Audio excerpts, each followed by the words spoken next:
Presiden Prabowo Subianto menggelar pertemuan bersama Wakil Presiden Gibran Rakabuming dan sejumlah Menteri Kabinet Merah Putih di kediamannya, Jalan Kertanegara, Jakarta, Minggu malam 12 Oktober 2025.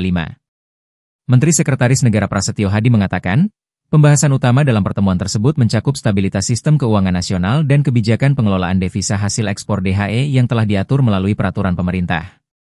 Selain membahas isu strategis di sektor ekonomi, pertemuan itu juga menjadi agenda rutin Presiden Prabowo untuk mengevaluasi program pemerintahan dan memberi arahan terhadap capaian prioritas nasional. Langkah ini menunjukkan komitmen Presiden dalam memastikan kebijakan ekonomi berjalan searah dengan upaya menjaga stabilitas dan memperkuat ketahanan ekonomi Indonesia. Baik, malam hari ini sebenarnya pertemuan rutin, sebagaimana setiap minggu, ya. Kadang-kadang hari Sabtu, kadang-kadang hari Minggu, jadi di setiap waktu kosong Bapak Presiden kemudian memanggil para menteri. Memang malam ini lumayan lengkap karena Bapak Wakil Presiden juga berkenan hadir. Kemudian ada beberapa Menko dan beberapa menteri terkait.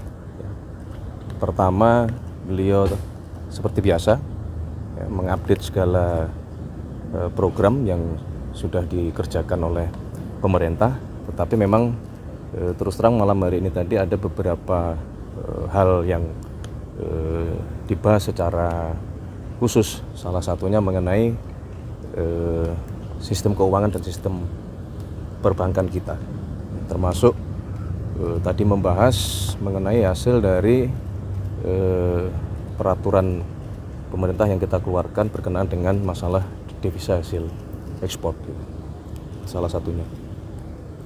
Itu DHE-nya udah diterbitin berarti ya, Mas? Sudah berlaku mulai bulan Maret. Jadi tadi membahas untuk melakukan evaluasi sejauh mana efektivitas dan dampak terhadap diberlakukannya DHE. Kalau sejauh ini laporan dari Bapak yang terkait, menteri terkait, apakah itu pengusaha-pengusaha itu sudah menaruh uangnya di sini, Mas, dengan aturan yang baru? Sudah, tetapi memang perlu juga terus kita pelajari, ya, karena dari yang sudah kita terapkan hasilnya belum cukup menggembirakan itu. Makanya tadi salah satu pembahasan kita terutama di bidang ekonomi untuk malam hari ini. Ada kendala tersendiri kah, Mas, yang disampaikan tadi? Mengenai? Dari hal itu, maksudnya dari pengusaha-pengusaha itu, masih ada celah yang memungkinkan mereka untuk membawa itu keluar? Ya, masih ada beberapa yang memungkinkan devisa kita belum seoptimal yang kita harapkan. Makanya itu yang diminta untuk segera untuk dipelajari kembali. Mas, ini kan lagi ramai soal TKD. Apakah tadi Bapak Menko juga melaporkan soal TKD juga ke Bapak Presiden? Daerah yang dipotong Transfer ke daerah? Enggak, malam ini tidak membahas masalah TKD karena kan memang beberapa kali juga sudah disampaikan penjelasan dari Kementerian Keuangan. Kemudian juga beberapa hari yang lalu beberapa kepala daerah juga sudah diterima beraudiensi dengan Menteri Keuangan, ya, saling berkoordinasi untuk diberikan penjelasan mengenai masalah TKD ini. Jadi kehadirannya Mas Gibran, apakah ada ngomongin soal percepatan pembangunan Papua juga nggak sih, Mas? Yang kemarin juga baru dibentuk kan, ada obrolan itu juga nggak? Hanya sedikit. Jadi setelah itu diminta untuk kemarin tim komite eksekutif yang sudah dilantik oleh Bapak Presiden untuk segera melakukan rapat koordinasi, ya, supaya sesegera mungkin dapat melaksanakan pekerjaan untuk membantu Badan Pengarah Percepatan Pembangunan Otonomi Khusus Papua. Mas, terkait dengan WUS ini tadi dibahas juga nggak sih, Mas? Kan soal Menko kan juga bilang soal WUS itu kan menolak untuk bayar pakai APBN, Mas. Tadi apakah sempat dibahas juga apa enggak, Mas? Malam ini tidak sempat. WUS bukan salah satu pembahasan malam ini.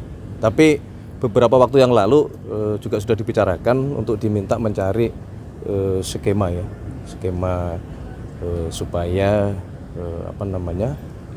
beban keuangan itu bisa dicarikan jalan keluar gitu. Karena faktanya kan juga bus kemudian juga menjadi salah satu moda transportasi yang sekarang sangat membantu aktivitas seluruh masyarakat, mobilitas dari Jakarta maupun ke Bandung dan seterusnya. Dan justru kita pengen sebenarnya kan itu berkembang ya, tidak hanya ke Jakarta dan sampai ke Bandung, mungkin juga kita sedang berpikir untuk sampai ke Jakarta, ke Surabaya. Mas, terkait dengan pembangunan Ponpes menggunakan APBN itu gimana ya Mas? Yang diarahkannya kan jadi APBN gitu untuk renovasi lagi ya, pembangunan lagi. Kemarin. Ya, pasca kejadian kemarin kan kemudian muncul beberapa pemikiran ya. Salah satunya adalah tadi mungkinkah pembangunan pondok pesantren itu bersumber dari pembiayaan dari APBN, tapi memang semua sedang kita pelajari ya, karena kan itu berkaitan dengan masalah jumlah, kemudian juga berkaitan dengan masalah perkembangan, apakah kemudian pondok pesantren yang sekarang eksis yang menjadi prioritas, ataukah ke depan misalnya ada pembangunan pondok-pondok yang baru. Nah, itu sedang dicoba dipelajari ya. Yang penting adalah pasca kejadian kemarin Bapak Presiden memerintahkan kepada kita semua untuk sekali lagi melakukan pendataan, menginventarisir, terutama yang berkenaan dengan masalah keselamatan itu harus menjadi prioritas utama gitu. Jadi memang Kementerian PU diminta untuk melakukan cek ke lapangan ke setiap pondok pesantren untuk memastikan bahwa bangunan-bangunan fisik itu betul-betul terjamin keamanannya gitu, supaya tidak terjadi lagi kejadian seperti kemarin di Sidoarjo. Mas, infonya kan Bapak Presiden tengah malam ini akan bertolak ke Mesir, itu apakah betul Mas untuk menghadiri KTT soal Gaza Mas? Summit proposal itu. Ya, jadi malam hari ini selain memang rutin Bapak Presiden setiap minggu mengadakan rapat koordinasi dengan menteri-menteri terkait, juga malam hari ini tadi Bapak Presiden menyampaikan kepada kita semua bahwa kemarin secara khusus beliau mendapatkan undangan, memang juga agak mendadak kalau dari sisi waktu, tetapi bahwa undangan tersebut betul-betul memohon kesediaan kehadiran dari Bapak Presiden Prabowo, karena itu bagian dari kelanjutan perundingan yang semoga insya Allah itu bisa membawa perdamaian di Palestina dan terutama di Gaza gitu. Jadi tadi Bapak Presiden menyampaikan kepada kita semua bahwa untuk menjaga hubungan baik, dan itu bagian juga dari ikhtiar kita selama ini, maka Bapak Presiden memutuskan untuk menghadiri undangan tersebut gitu. Agendanya apa aja Mas? Apakah hanya diskusi aja atau nanti akan ada penandatanganan perjanjian kesepakatan itu gitu Mas? Secara detail kita tadi belum mendapatkan update, baik terutama juga dari Bapak Menlu, karena kadang ada pertemuan itu yang sifatnya terbuka, juga ada juga pertemuan yang kadang-kadang sifatnya tertutup gitu. Apakah ada kemungkinan Pak Presiden akan menawarkan kembali 20.000 pasukan perdamaian ke Gaza itu Mas, yang sudah disampaikan juga di panggung PBB Mas? Menurut kami kalau memang kemudian terjadi kesepakatan yang konstruktif ya, tidak menutup kemungkinan arahnya akan ke sana. Tadi Bapak Presiden juga menyampaikan hal tersebut, bahwa kalau memang kemudian tercapai kesepakatan ke arah yang baik, dalam artian terjadi perdamaian, dan kemudian salah satu konsekuensinya adalah kita Indonesia diminta untuk ikut serta membantu mengirimkan pasukan perdamaian. Nah, tadi juga dibahas dan diminta kepada tadi alhamdulillah yang hadir adalah Wakil Panglima TNI untuk juga mulai mempersiapkan diri.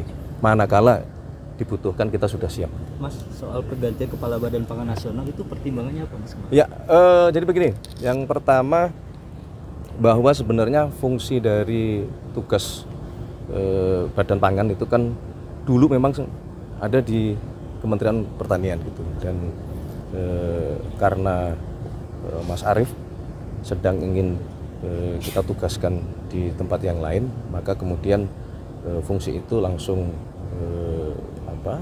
dijabat oleh Menteri Pertanian. Ini tidak ada masalah, karena selama ini juga Menteri Pertanian dengan Bappenas selalu berjalan beriringan. Mas, tapi ada ini juga nggak sih, catatan juga ya, atau misalnya perhatian juga terkait dengan temuan yang mutu beras turun itu karena lama tersimpan di gudang gitu. Itu kemarin disampaikan juga nggak sama Pak Amran ke Pak Presiden? Ya tidak secara langsung itu dilaporkan, tapi kan itu sebagai sebuah hal yang memang kondisinya seperti itu ya, yang memang itu menjadi fokus baik di Kementerian Pertanian maupun teman-teman di Bulog ya, bagaimana memperbaiki manajemen terutama penyimpanan, kemudian juga perlu kita sadari bahwa gudang-gudang kita juga beberapa pada kondisi yang memang perlu perbaikan gitu, termasuk penambahan pembangunan gudang baru yang kita rencanakan ada di kurang lebih di 100 tempat, oleh karena alhamdulillah panen kita terutama beras ya, padi itu meningkat dan akhir tahun ini akan memasuki kembali masa panen. Jadi kita harus mempersiapkan gudang-gudang penyimpanan yang baru gitu. Termasuk teman-teman TNI maupun Polri juga diminta untuk membuat gudang-gudang inovasi lah, termasuk kami juga berkoordinasi dengan Mendagri ya, untuk kemudian berkoordinasi sampai ke level kepala desa ya, di mana sentra-sentra penghasil pangan untuk kita galakkan kembali seperti dulu. Kita harus punya lumbung pangan atau lumbung padi di setiap desa masing-masing sehingga kita betul-betul mandiri pangan. Mas, ada usulan dari Komisi 4 supaya Bulog ini statusnya dinaikkan menjadi KL gitu, bukan Perum aja. Nanti kita kaji ya, nanti kita kaji dulu ya.